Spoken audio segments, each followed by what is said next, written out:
response to H.O.I. completely botched Romans 11th chapter, giving all praise to Yahweh B'Shem Yahushua B'Shem Kakadash, and giving all praise to Yahweh B'Shem Yahushua B'Shem Rakah Kwadash. That guy saying Rakah Kadash. Rakah Kadash. It's Kwadash, Kwadash. Holy, Kwadash. Chadash means new, as in a new moon. So you have Kadash and you have Kwadash. Kwadash meaning holy. Anyway, I'm going to, well, I came across this live stream that was put up by GMS Bible teacher SC7. So I was listening to some of it, and he's talking about H.O.I, which is the House of Israel, but this is the Georgia branch of H.O.I. So you're not going to see, if you watch the video, and I believe he left the link in the description box. So if you watch the video, Zabak or Priest Zabak or whatever, High Priest Zabak, whatever his title is, he's not in the video. But I believe, well, no, Ephraim, the brother, damn, I forget his actual name, but he calls himself the Silly Dove, Ephraim, Chief Ephraim, but I forget his actual Hebrew name. And you have the other brother, I forget the brother's name. I'm not sure if it's Yeshaya or whatever, but he's from originally from New York, the branch of the H.O.I. up here in New York, and he, went down to Georgia, so he's in Georgia. He's living in Georgia. And you have Elder Yaquab, as we call him, from H.O.I. He's getting ready to shoot down south, whether it be Atlanta or somewhere down south. Anyway, I was kind of watching this, and it's still live, so you can still catch this live stream. And, I had to, say what I got to say through the spirit of the Most High. Yahweh B'Shem Yahushua B'Shem Rakah Kodash. They make a statement in the video that we don't teach the popular doctrine. Now, they're clearly going off. Now, I don't think they're going off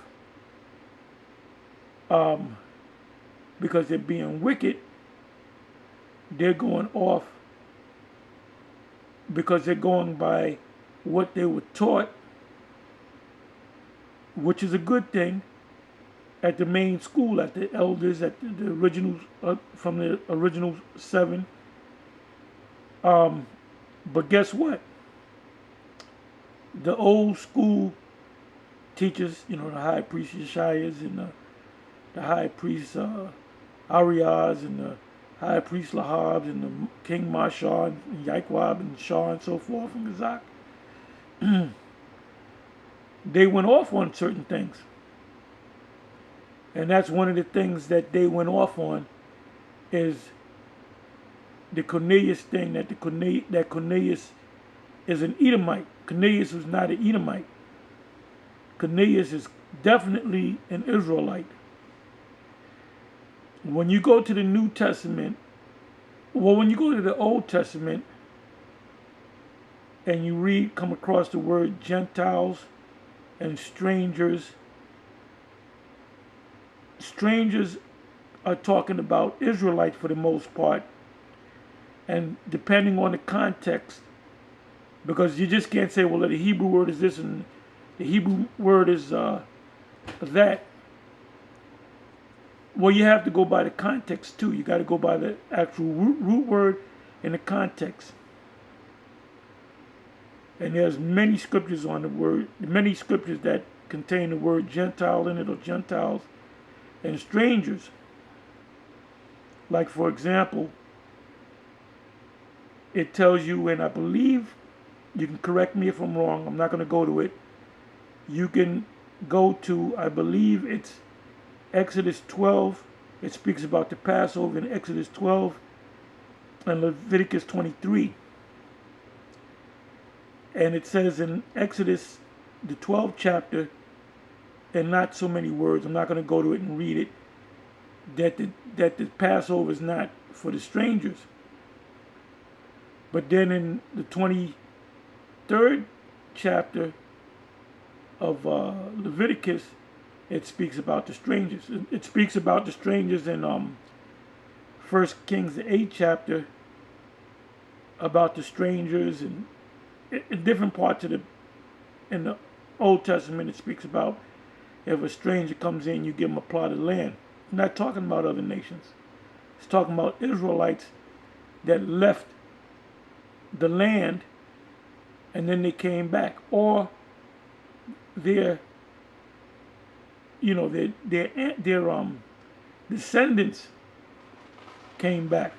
So they would have to identify them as to who their father's father was. So that's what that's talking about. Like I said, there's so many precepts on that. This is like a 12-part series. 10 parts, 12 parts, 20 parts. Because there's so many precepts.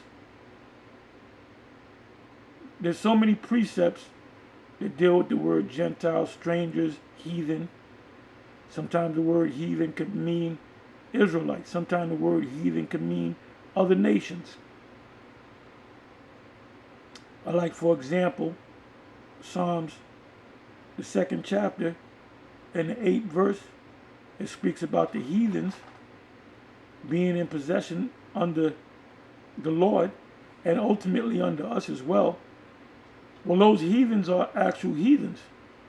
Then there's other parts of the scriptures where it mentions heathens and it's referring to Israelites.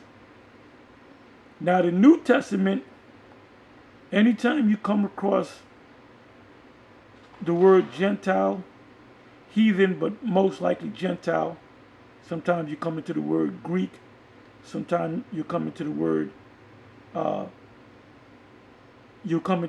Greek. Well, you have Greek and Grecian. Greek meaning Greek meaning Helen, which means, or Hellenistas, which means an Israelite who lives outside the country. And the reason why they would term Greek or Hellenistas, because you had a lot of Israelites living in Greece. The Greek countries go back to the Maccabees, mainly first Maccabees, some of second Maccabees.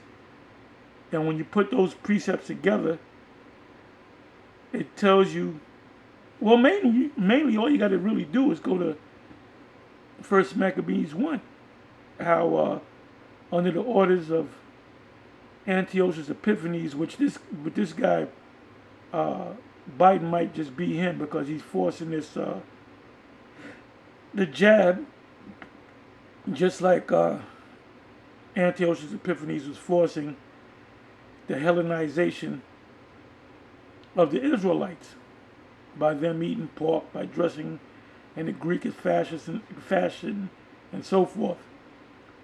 So you had a lot of Israelites who sold out, who said that they do better following what, going the way of the Greeks, the Greek philosophy. Their lives were made better. And that's what's happening now with the jab. There's certain things you can't go on planes unless you got the jab or you take the test and blah, blah, blah. So this is basically history repeating itself. So who was Cornelius? I'm switching gears. It doesn't tell you a whole lot about Cornelius. It doesn't tell you who his father is. It doesn't tell you who his mother is. You know, it doesn't go into his history, his family tree. But we do know that he's an Israelite because he received salvation. The angel came to him. He fasted, he prayed, he gave alms, and the angel of the Lord came to him. So you mean to tell me that an Edomite can pray so hard and do so much good that the Lord said, no, you know what, this Edomite right here, we got to save him? No. Cornelius was an Israelite who was raised up in a household of Israelites that didn't know that they were Israelites. This is not hard. If you go to Acts, the 16th chapter, starting from the very first verse, it speaks about Timothy, his mother, and his mother was a devout Israelite. She kept the Sabbath and, kept the Lord's statutes and commandments, and she knew she was an Israelite. And she got it from her mother. Now, I forget the two names, but one of them was Lois, that even the Apostle Paul spoke about. He spoke about Timothy's mother and grandmother. And Timothy's mother, was built up by her grandmother, by his grandmother, Timothy's grandmother. But she had fell in love with an Israelite that was not a Hellenistas, but a Hellen, which meaning a Greek, meaning an Israelite that didn't know that he was an Israelite. So you had two type of Greeks that were really Israelites. Israelites that knew that they were Israelites, but that lived and was born and raised in other countries and didn't quite speak the Hebrew language. And then you had Greeks, Hellenes, which are,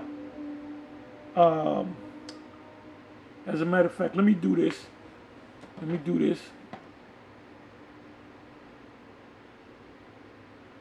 Well, you know what? You can correct it in the comment section.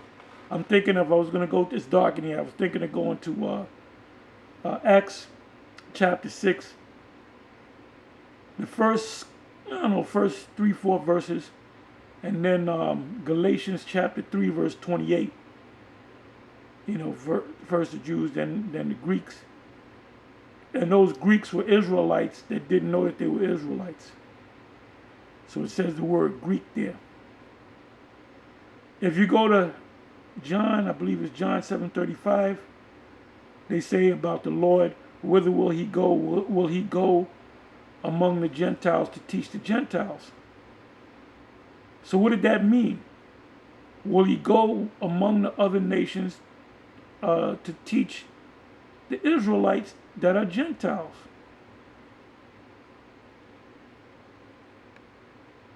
So Galatians 3 verse 28 are referring to Israelites that didn't know that they were Israelites.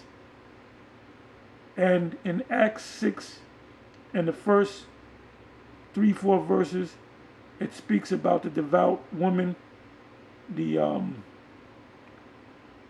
Greek widows, or the Grecian widows.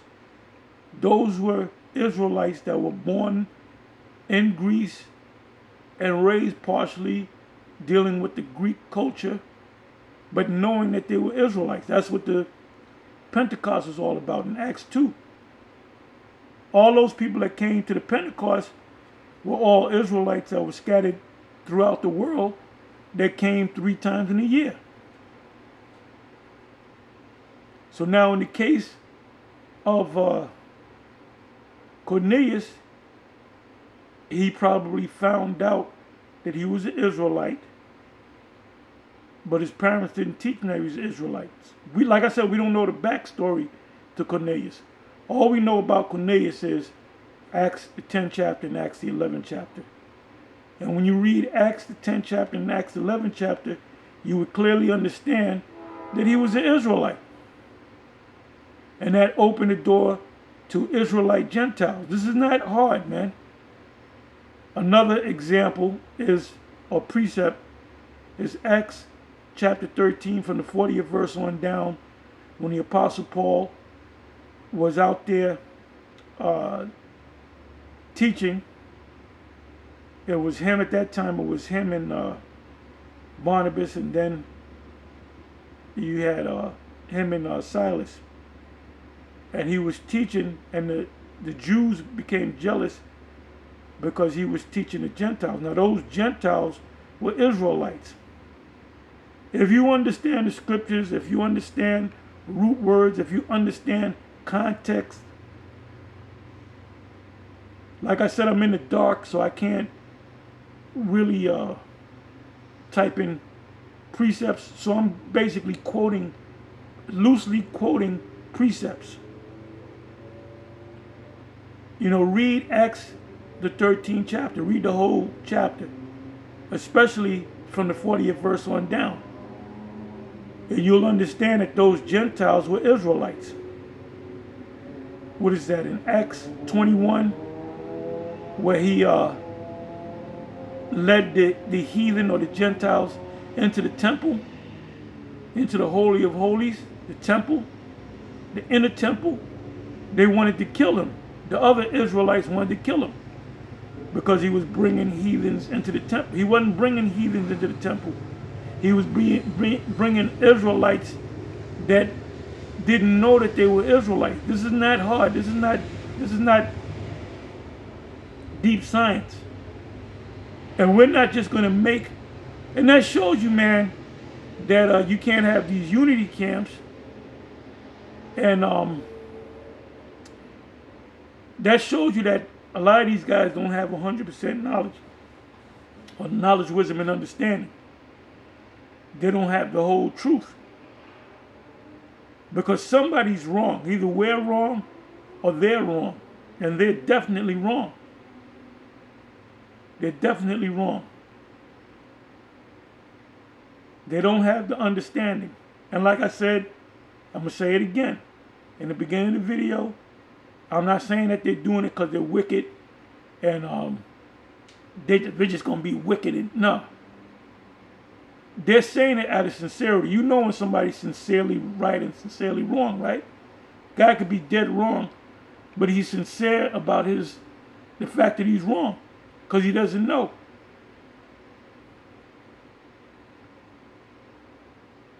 Now,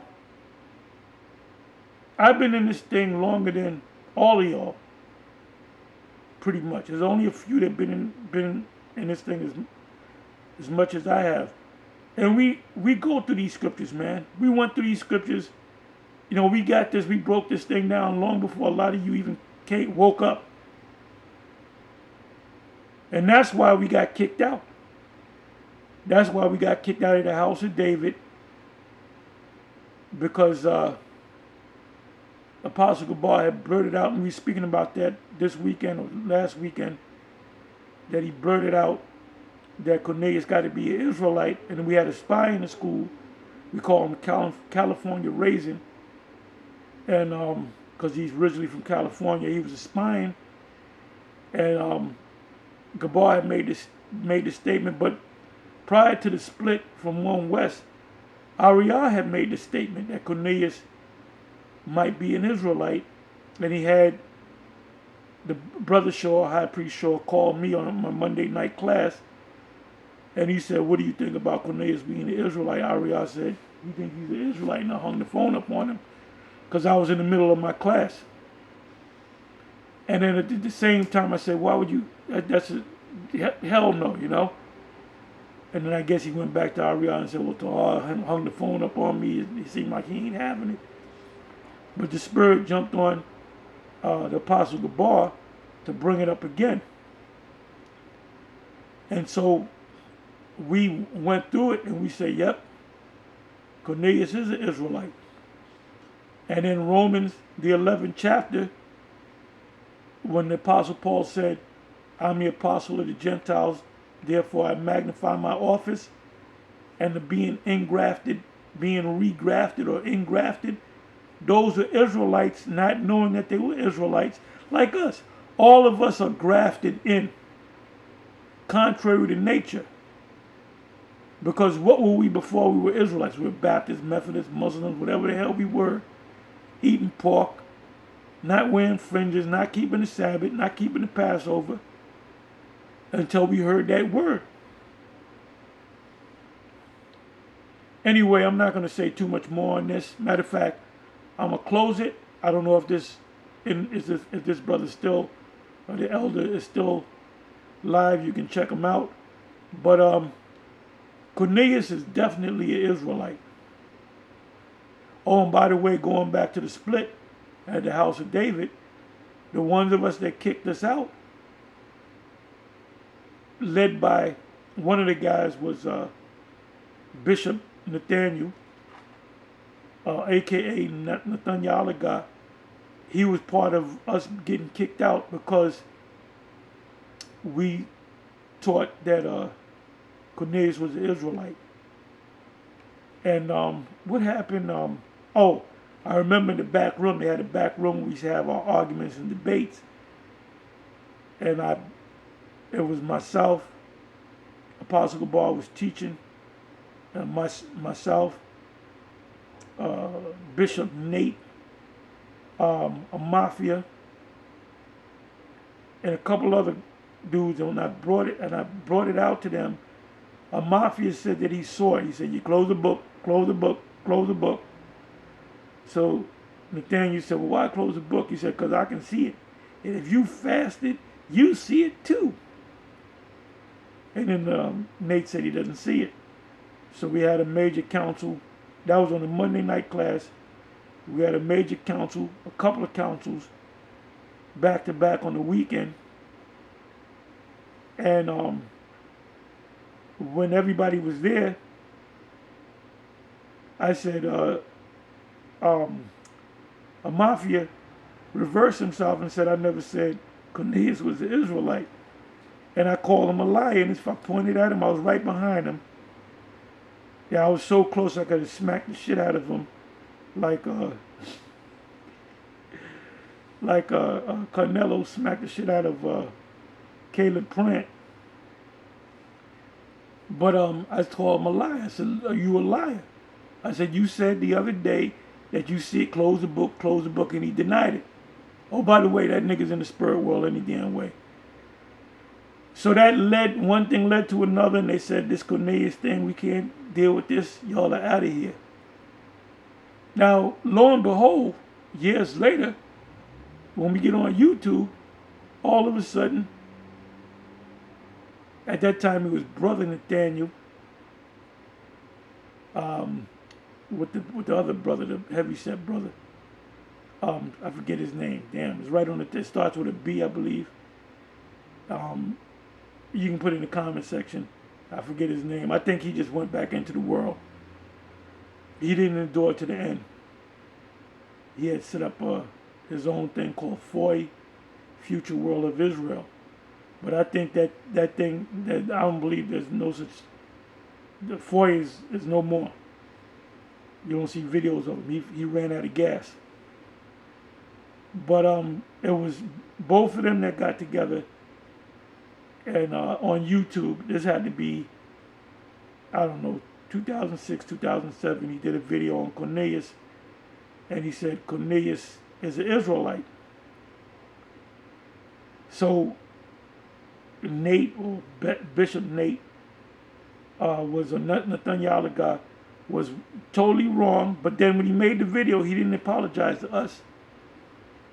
Now he's teaching that the mark of the beast is Christianity and embargo and nations and corporations, small nations and big nations. And we here at Great Millstone teach that the mark of the beast is what we've been teaching. Y'all, I'm going to tell you how we're teaching it. We made him enough videos on it, and he still have yet to teach it. What he got at least one top guy in his organization that believes that the MOTB is the microchip. So he was wrong on the Cornelius thing, and guess what? he's going to be wrong on the MOTB. Anyway, I'm going to say shalom.